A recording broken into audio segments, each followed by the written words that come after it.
সুপ্রিয় শিক্ষার্থী, স্বাগতম।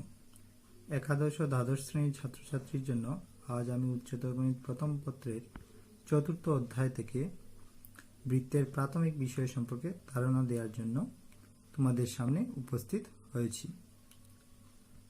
আশা করি তোমরা মনোযোগ দিয়ে ক্লাসটি বোঝার চেষ্টা করবে। আমি রাজীব পাল, প্রভাষক শাহজালাল সিটি কলেজ। এখানে দেখতে পাচ্ছ একটি বৃত্তের চিত্র। বৃত্তের প্রতিটি অংশ নামকরণ করা আছে, এইগুলা তোমরা সবাই জানো। তারপরও আমি আরেকবার বলতেছি, আমরা জানি বৃত্তের কেন্দ্র তার মধ্যখানে অবস্থিত।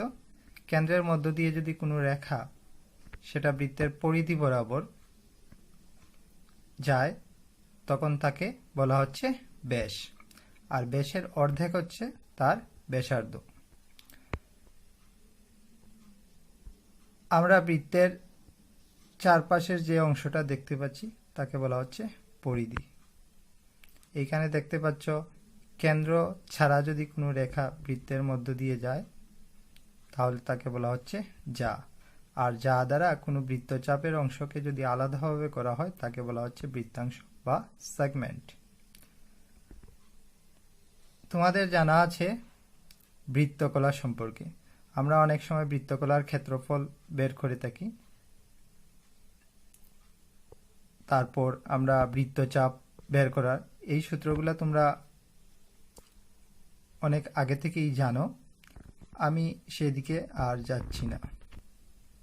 বৃত্ত সম্পর্কে মানুষের ধারণা প্রাকৃতিক, তবে প্রাচীনকালে মানব সভ্যতার চাকার ব্যবহারের প্রচলন থেকে প্রথম বৃত্ত সম্পর্কে ধারণা প্রবর্তিত হয়। প্রকৃতিতে এর অনেক উদাহরণ রয়েছে, যেমন চন্দ্র, সূর্য, গাছের প্রস্থচ্ছেদ ইত্যাদি। বৃত্তকে যদি আমরা সংজ্ঞায়িত করি তাহলে আমরা বলতে পারি কোনো সমতলের উপর অবস্থিত একটি নির্দিষ্ট বিন্দু থেকে সমান দূরত্বে অবস্থিত বিন্দুসমূহের সেট নিয়ে যে সঞ্চারপথ গঠন করে সেই সঞ্চারপথটিকে বৃত্ত বলে। আমরা এখানে সঞ্চারপথের কথা বলতেছি, যেহেতু বৃত্তটাকে কোনো স্থানাঙ্ক ব্যবস্থায় যদি আমরা বসাই তাহলে প্রত্যেকটা বিন্দু এক একটা বিন্দু দ্বারা এই সম্পূর্ণ পরিধি গঠন করা হবে।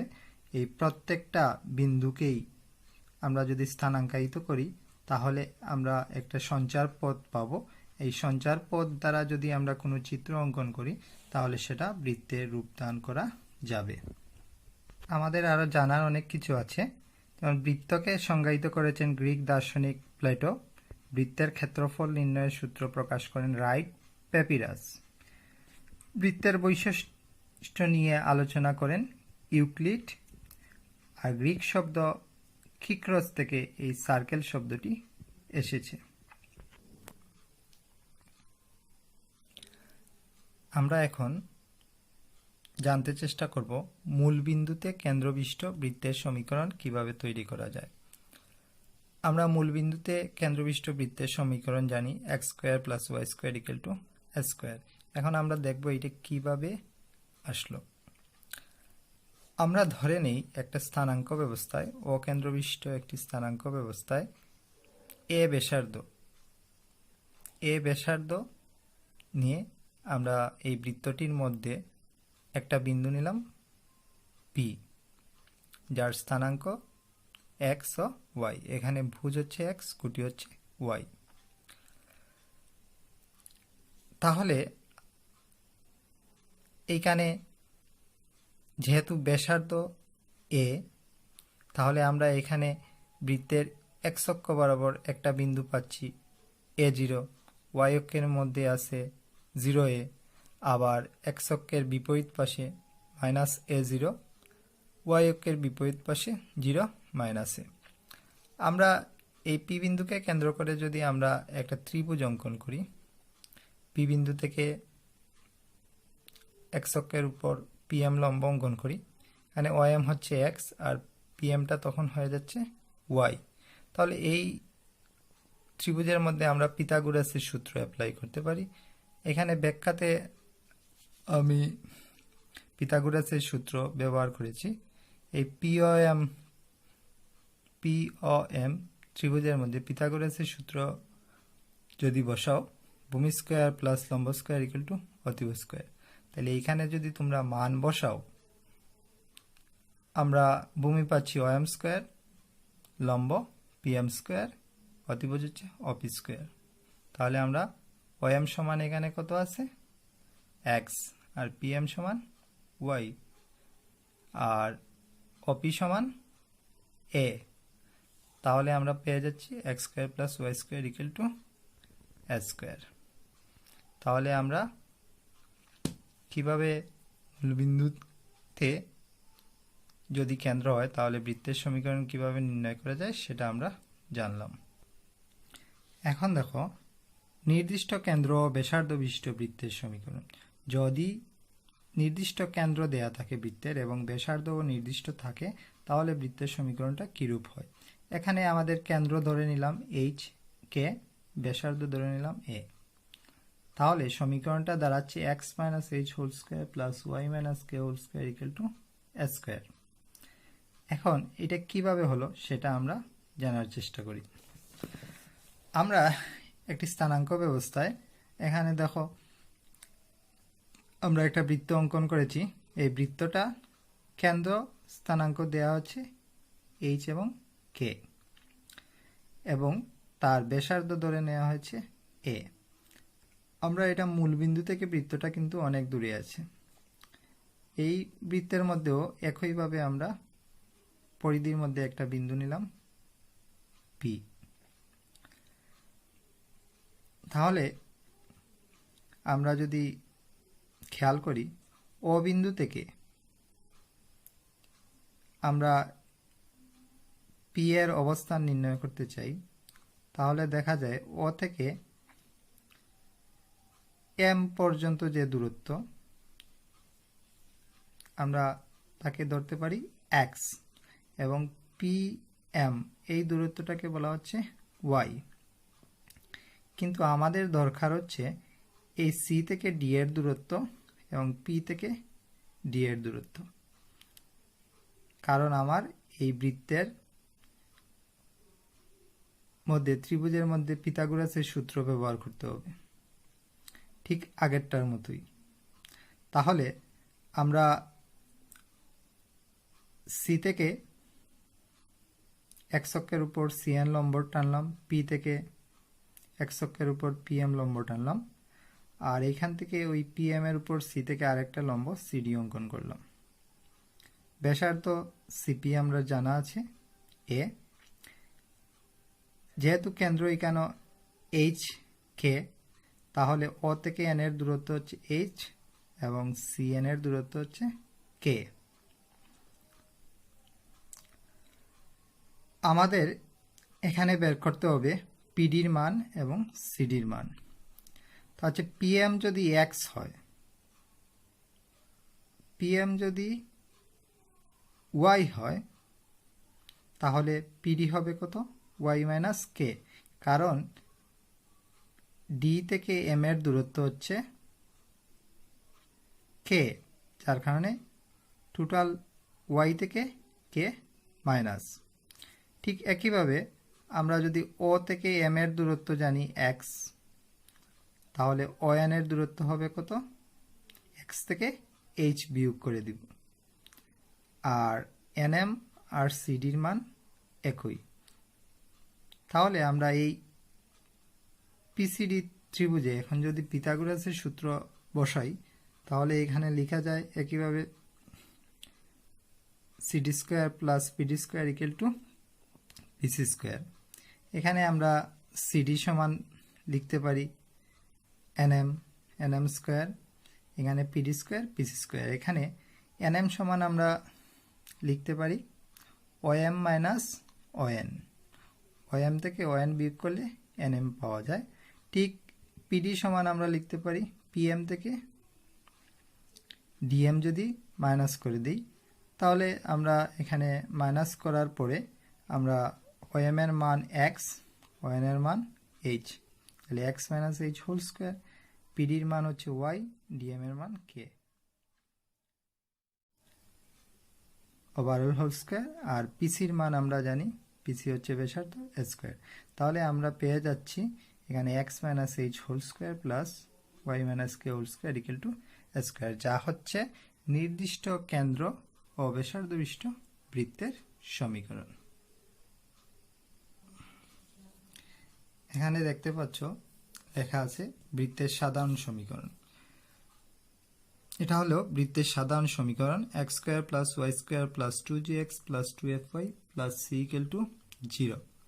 এখানে বৃত্তের কেন্দ্র হলো মাইনাস জি মাইনাস এফ এবং ব্যাসার্ধ হলো রুট ওভার জি square plus F square minus c. এখন প্রশ্ন হলো এখানে বৃত্তের কেন্দ্র মাইনাস জি মাইনাস এফ কেন হবে, বা ব্যাসার্ধ equal to root over G square plus F square minus C কেন? আমরা এর ব্যাখ্যা নিচে আলোচনা করেছি। আমরা এর পূর্বে এইচ কে কেন্দ্র বিশিষ্ট এবং এ ব্যাসার্ধ বিশিষ্ট বৃত্তের সমীকরণ জেনে আসছি, x minus h plus Y minus K whole square equal to square. আমরা এখানে এক্স মাইনাস এইচ হোল স্কোয়ারের সূত্রটা ভাঙব, x square minus 2xh plus Y square. একইভাবে ওয়াই মাইনাস কে এর সূত্রটা ভাঙব। আমরা এ মাইনাস বি হোল স্কোয়ারের সূত্র জানি, a square minus 2ab plus b square, এই সূত্র ব্যবহার করা হয়েছে ইকুয়াল টু স্কোয়ার। এখানে আমরা এক্স স্কোয়ার ওয়াই স্কোয়ারকে এক পাশে নিয়ে আসবো, মাইনাস 2xy মাইনাস 2y কে আর এ স্কোয়ার প্লাস কে স্কোয়ার মাইনাস এ স্কোয়ারকে একসাথে রাখবো। এখন দেখা যাচ্ছে এইখানে আমরা সবগুলোকে চাচ্ছি পজিটিভ চিহ্নে নিয়ে আসার জন্য, তাহলে মাইনাস 2xh এখানে প্লাস 2x রেখে মাইনাস এইচকে ব্র্যাকেটে নিয়ে আসলাম। একইভাবে এই পাশেও মাইনাস কে কে ব্র্যাকেটের ভিতরে নিয়ে আসলাম, বাকি যেভাবে আছে সব ঠিক থাকলো। এখন দেখো আমরা যে বৃত্তের সাধারণ সমীকরণ বলছিলাম সেখানে X square plus Y square plus 2gx ছিল, কিন্তু উপরের সমীকরণে এই জি এর জায়গা কত আছে, মাইনাস এইচ। ঠিক একইভাবে 2fy এখানে এফ এর জায়গা উপরের সমীকরণে মাইনাস কে, আর এইচ স্কোয়ার প্লাস কে স্কোয়ার মাইনাস এ স্কোয়ারের জায়গাতে আছে সি ইকুয়াল টু 0। তাহলে আমরা বলতে পারি এখানে এইচ এর মান হচ্ছে মাইনাস জি, কে এর মান মাইনাস এফ। তাইলে বৃত্তের কেন্দ্র দাঁড়ায় মাইনাস জি মাইনাস এফ। আর যেহেতু এখানে সি এর জায়গায় এখানে আছে এইচ স্কোয়ার প্লাস কে স্কোয়ার মাইনাস এ স্কোয়ার, এখান থেকে আমরা ক্যালকুলেশন করে এ এর মান বের করব। তাহলে ক্যালকুলেশন করলে আমরা এ ইকুয়াল টু পাই রুট ওভার জি square plus F square minus C.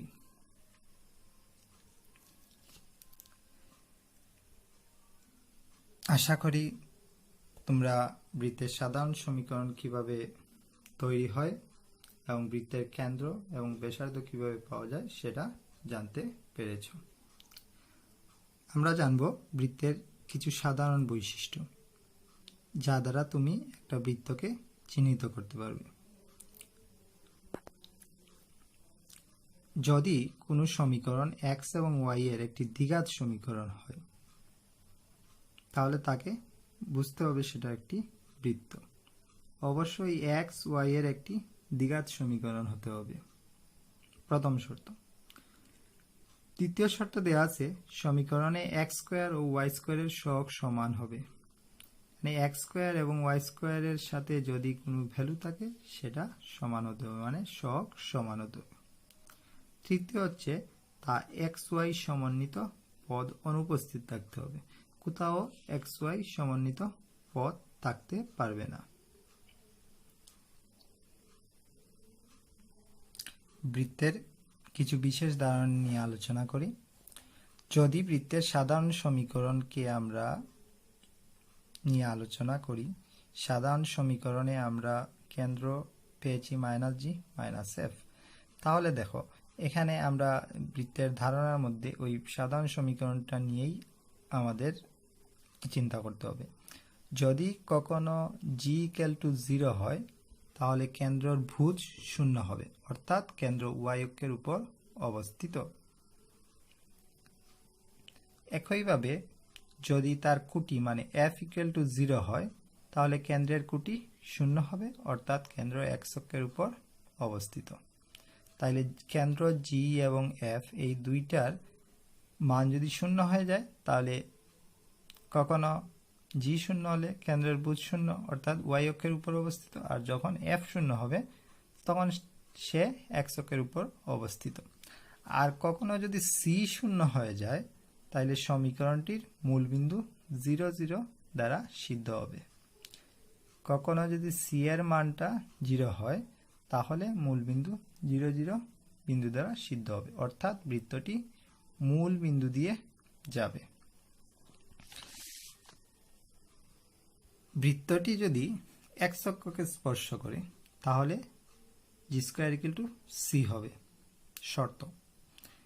বৃত্তটি যদি y অক্ষকে স্পর্শ করে, তাহলে f² = c হবে। আর কখনো যদি বৃত্তটি উভয় অক্ষকে স্পর্শ করে, তাহলে g² f² এবং c এর মান একই হবে, মানে g² = f² = c হবে।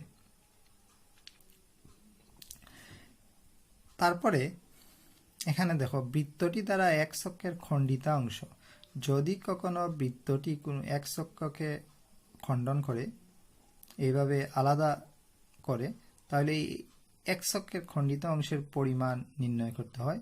তখন আমরা যে শর্তটা অবলম্বন করব তা হলো x অক্ষের খণ্ডিত অংশের পরিমাণ, যা হচ্ছে 2 = √g² - c, 2 × √g² - c।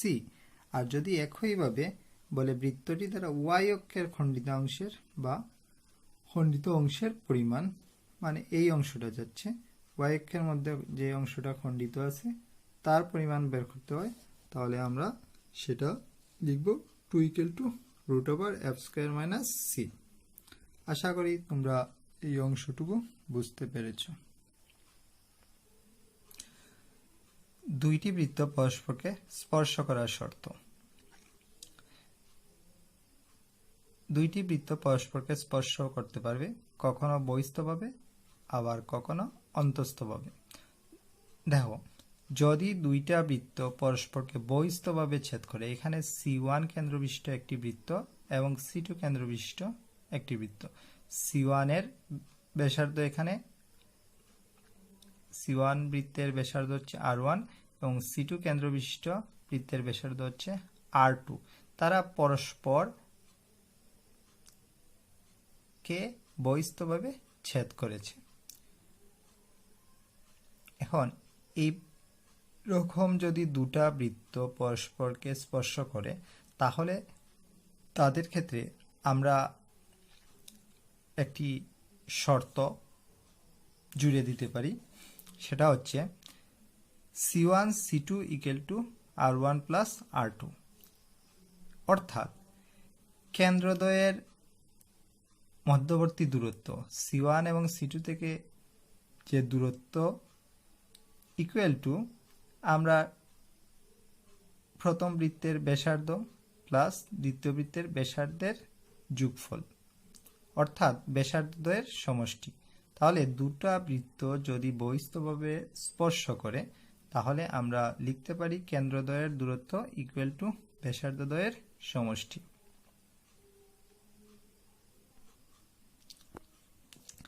আবার যদি বৃত্তদ্বয় অন্তস্থভাবে স্পর্শ করে, মানে একটা ভিতর আরেকটা, একটা বৃত্তের ভিতরে যদি অন্য একটি বৃত্ত তারা একে অপরকে স্পর্শ করে, তাহলে সেই ক্ষেত্রে শর্তটা কি হবে?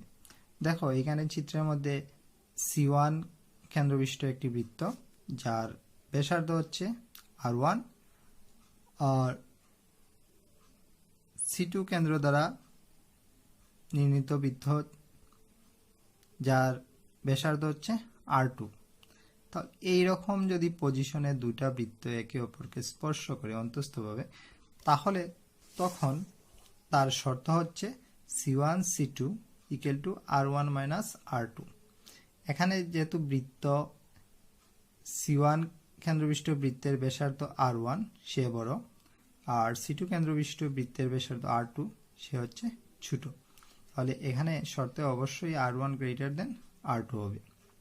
তাহলে এখানে দ্বারা হচ্ছে কেন্দ্রদ্বয়ের দূরত্ব ইকুয়াল টু ব্যাসার্ধের বিয়োগফলের সমান, মানে একটা বৃত্তের ব্যাসার্ধ থেকে আরেকটা বৃত্তের ব্যাসার্ধ বিয়োগ করলে যা পাবো সেটাই হবে তার কেন্দ্রদ্বয়ের দূরত্ব। তাহলে বৃত্তদ্বয় অন্তঃস্থভাবে স্পর্শ করলে আমরা শর্ত পাচ্ছি কেন্দ্রদ্বয়ের দূরত্ব ইকুয়াল টু ব্যাসার্ধের বিয়োগফলের সমান। এখানে দেখতে পাচ্ছ আরেকটি বৃত্ত আছে, যে বৃত্তটির কেন্দ্র O এবং পরিধির মধ্যে দুটা বিন্দু দেওয়া আছে, একটা A বিন্দু আর একটা B বিন্দু। যে কোনো দুই বিন্দু দিয়ে গমনকারী বৃত্তের সমীকরণ নির্ণয়। যদি দুটা বিন্দু দেয়া থাকে তাহলে এই গমনকারী বৃত্তের সমীকরণ বের করতে হবে। তখন আমরা A এবং B বিন্দুর স্থানাঙ্ক দেয়া থাকবে, কিন্তু সমীকরণ তৈরির জন্য আমাদের এই বৃত্তের পরিধির মধ্যে আরেকটা বিন্দু নিতে হবে, যা আমরা ধরে নিতে হবে P of xy। এইরকম যদি কোনো কোয়েশ্চন হয় তাহলে আমরা সেইটা প্রমাণ করার জন্য বা ব্যাখ্যা করার জন্য আমরা আরেকজন গণিতবিদের সাহায্য নিতে হয়। উনি হচ্ছেন A.R. খলিফা বা আজিজুর রহমান খলিফা নামে পরিচিত।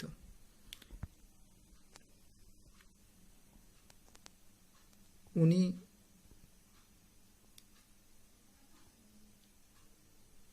এর ব্যাখ্যা দিয়েছেন, আমরা তা এখন আলোচনা করব। সংক্ষেপে যাকে খলিফা নামে পরিচিত, খলিফার সূত্র। যে কোনো দুই বিন্দু দিয়ে গমনকারী বৃত্তের সমীকরণ। আমরা ধরে নিলাম x1 y1 ও x2 y2 স্থানাঙ্ক বিশিষ্ট বিন্দুদ্বয়ের ব্যাসের প্রান্তবিন্দু ধরে বৃত্তের সমীকরণ। তাহলে বৃত্তের সমীকরণটা তখন দাঁড়াবে x minus x1 x minus x2 plus y minus y1 into y minus y2 equal to 0। আমরা 1 নম্বর সমীকরণ ধরে নিলাম। এখন আমরা এই দুইটা বিন্দু দিয়ে আমরা সরলরেখার সমীকরণ তৈরি করব। আমরা অলরেডি সরলরেখা অধ্যায়ে দুটা বিন্দু দ্বারা যে সরলরেখা তৈরি হয় তার সমীকরণ কিভাবে বের করতে হয় তা আমরা জানি। তাহলে x minus x1 divided by x1 minus x2 equal to cross গুণন করে দিলাম। ক্রস গুণন করার পর নিম্নোক্ত সমীকরণ আমরা পাই x minus x1 y minus y1 minus y minus y1 into x1 minus x2 equal to 0। এখানে সমীকরণ নাম্বার 2 দিলাম। আমরা একটা বৃত্তের সমীকরণ 1 নাম্বার ধরে নিলাম, আর এটা হচ্ছে ওই দুইটা বিন্দু দিয়ে সরলরেখার সমীকরণ। এখন দেখো এই দুটো বিন্দু দিয়ে একটি সরলরেখার সমীকরণ পেলাম আর একটা বৃত্তের সমীকরণ পেলাম। এই দুটা সমীকরণকে নিয়ে আমরা সমন্বয় করব। তাহলে 1 নং বৃত্ত এবং 2 নং সরলরেখার ছেদবিন্দুগামী বৃত্তের সমীকরণটা নির্ণয় করলেই আমরা খলিফার সূত্রটা পেয়ে যাব। তখন আমরা জানি সরলরেখা থেকে পেয়েছি দুটা সমীকরণ যদি একটা অপরকে ছেদ করে যায় তাহলে আমরা লিখতে পারি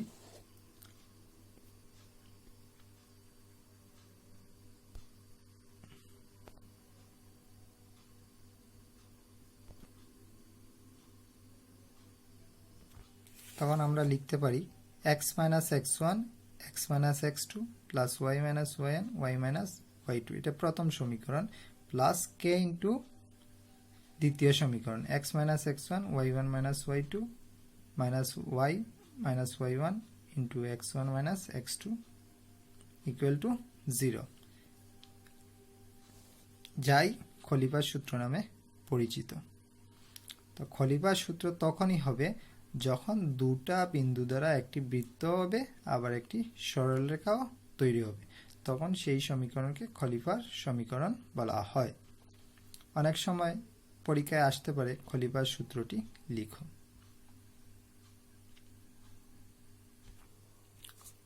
আশা করি এতক্ষণ যা আলোচনা করেছি বৃত্ত সম্পর্কে তোমরা বুঝতে পেরেছ। যদি তোমাদের কোনো রকম প্রশ্ন থাকে তাহলে আমাকে পার্সোনালি যোগাযোগ করে জানতে চেষ্টা করবে। সবাইকে ধন্যবাদ। সবাই ভালো থাকবে।